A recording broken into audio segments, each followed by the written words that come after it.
Hi there, welcome to my channel. So today I'd like to give you a short review on the Celine Nano tote luggage. This is a bag I picked up about 3 weeks ago in October of 2016. I picked this up at the Celine store. I didn't ask for a box, but it did come with a dust bag, and I just wanted to share with you my thoughts on this bag after using it for the first time today. So I'd like to give you an overview of what this bag looks like. Then I'll show you kind of what I put inside, and finally I'll give you some comments on what I think are the pros and the cons of the bag, which are hopefully useful to you. So let's start with what the bag looks like. This is a tri-color Celine. Some of them come in one color, but this is a seasonal color that comes in 3 colors. So it comes in this light blue, this navy kind of dark blue. It looks a bit black, but it's actually a navy blue, and also this gray. And this gray looks and feels a bit like suede, but apparently it's actually leather. So here's the front of the bag. This is the side. This is what the back looks like. There's a small hook here. You can see you can kind of slip one ear of your sunnies or your glasses in there. And the other side, this is the top. It has a zipper, but I kind of left it open so I can show you the contents later. And this is the bottom of the bag. And just something to note is that there are no studs on the bottom of this bag, or I'm not sure what you call those, but when you place your bag on the floor, there's no protection for the bottom, which is made out of leather, so you need to be a bit careful when you place it on a chair or on the floor or on any other surfaces that could scratch the bag.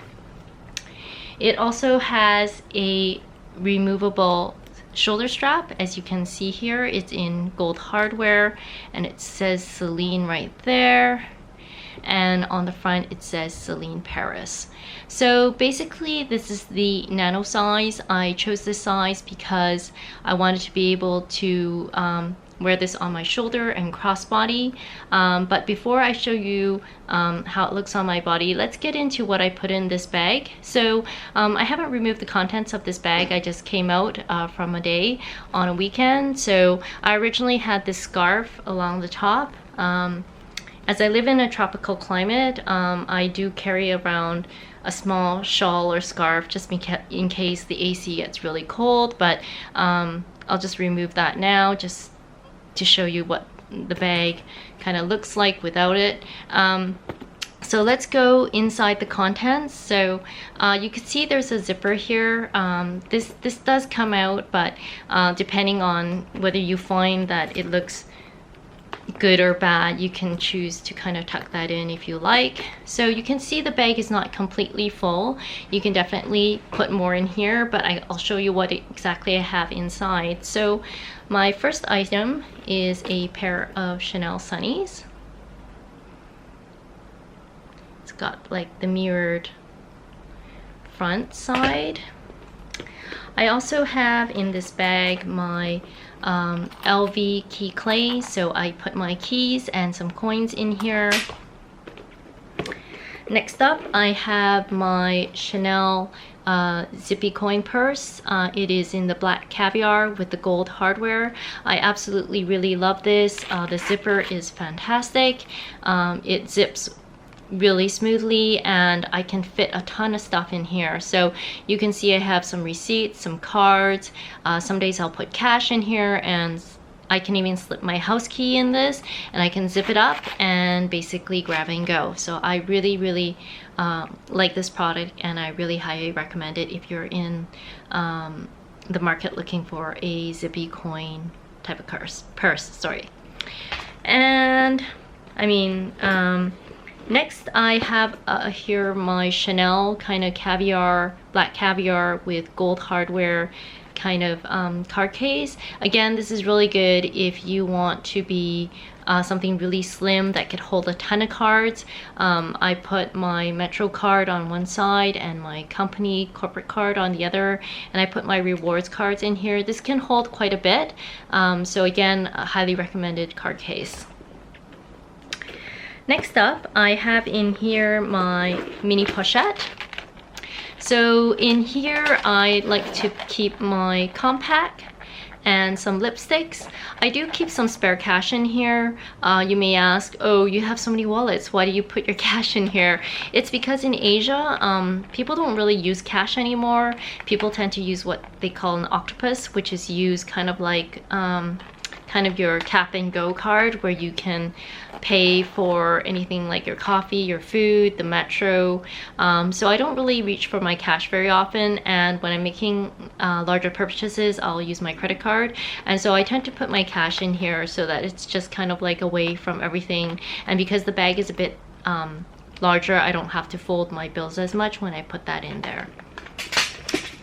So finally, I have an item in here that is one of the main reasons why I got this bag, and it is my Kindle. So I don't know if you're familiar with this, but the Kindle is almost the size of an iPad mini. It might be slightly smaller. I like to carry this in case I'm meeting up friends, or I'm just in a coffee shop on the weekend and I just want to read a good book. This is great to have in your bag just so that you know you can do some reading while you're out. So what I really appreciate about this bag is that it can fit my Kindle, and for you it could be, I don't know, a small book or an iPad mini if this is something you'd like to add to your bag. So now that I've shown you what it shows, and I'm pretty sure you can probably fit a little bit more in there, but it's just to show you what I have inside, I want to talk about the pros and cons of this bag. So one of the reasons why I really like this bag is because of the size. As you can see, there are not a lot of shoulder and crossbody bags that are kind of designer or have a shape that's not square or rectangular, that can fit the amount of stuff that I can fit without looking overly bulky, if that makes sense. I really like this design because it's different from some of the other bags, and it can fit a lot more than it looks. So you can see that it's quite wide and it's quite tall, so I'm pretty sure you could fit like a full-size wallet in here if you wanted to, or even like a small water bottle if this is something you wanted to put in there. So that's one of the cons that I really like about this bag, is that it can fit a lot, and it's also got a zipper at the top. So some of these other bags, which might be more square and rectangular, they may or may not have a zipper at the top, and if my bag falls over on the table, on a chair, or on the floor, I'm just absolutely mortified if everything falls out and I need to go scrambling for things. And also, just for safety and security, I prefer that there's a zipper, so that, you know, people can't just slip their hands in it. Obviously, I need to talk about the cons about this bag also, because I want to talk about some of the handles and the shoulder straps. So the handles on these are quite small compared to the mini luggage. As you can see, I have some pretty small hands, and I can basically only use this handle like this.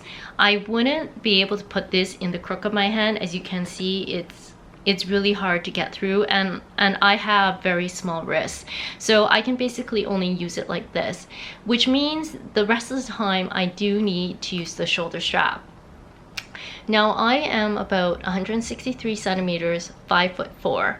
So when I wear this bag, and just to note, this shoulder bag is not adjustable. So you need to really make sure that this bag looks and feels right on you when you do decide on purchasing it. So I'm about 5'4", and if I hold it up across the side here, I'm sorry you can't really see my hip, but my hip is about here.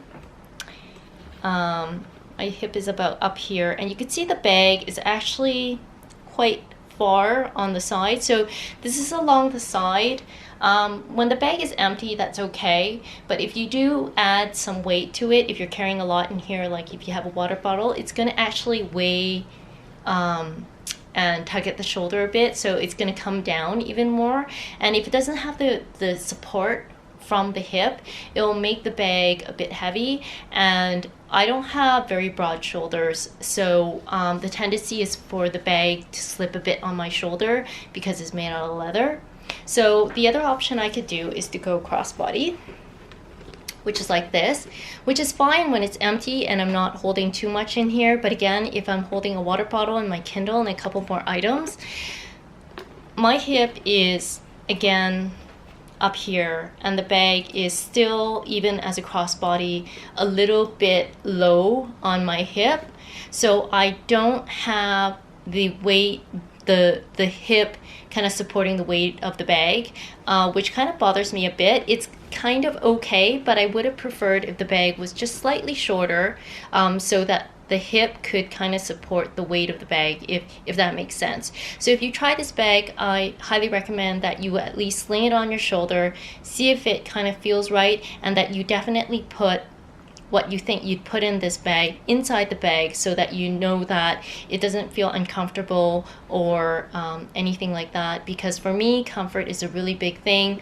I love vanity, but comfort has to be there for me to kind of be able to use this bag to the max that I want to. So I hope you found this useful, and I hope that by showing you what the bag looks like, what it carries, and the pros and cons of bags, you can make a good judgment on this bag. If you do know how this shoulder strap can be adjusted, please leave me your comments if you have any comments on that. But if you have any other suggestions, questions, or comments about the video, please feel free to leave them on the comments underneath in the comment section. And thanks again for watching the video.